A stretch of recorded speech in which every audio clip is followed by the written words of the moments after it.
Chelsea, Tottenham, and Arsenal have not agreed upon the plans that would have seen Premier League teams accept a spending cap in principle. Aston Villa, Manchester United, and Manchester City were the three teams that voted against the movement.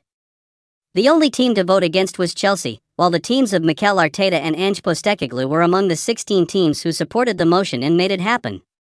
The reason for this becomes rather evident when one considers the contents of these new regulations. Teams in the highest division of England will be required to spend around 5 times as much on television as the bottom team did.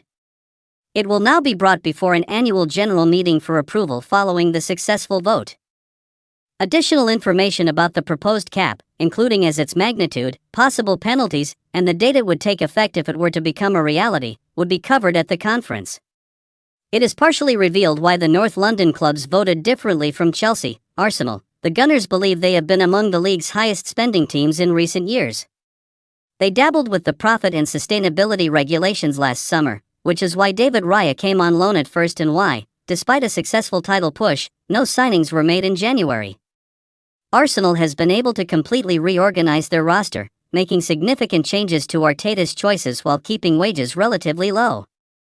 The group that finished second last season had a somewhat lower wage cost than the one that ended 8th under his direction, which is why they were torn apart. With the most recent extensions and high-profile additions like Kai Havertz and Declan Rice, that is no longer the case.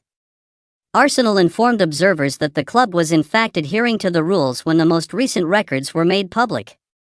Arsenal is very distinct from Chelsea, whose lavish expenditure has yielded little results compared to their West London rivals.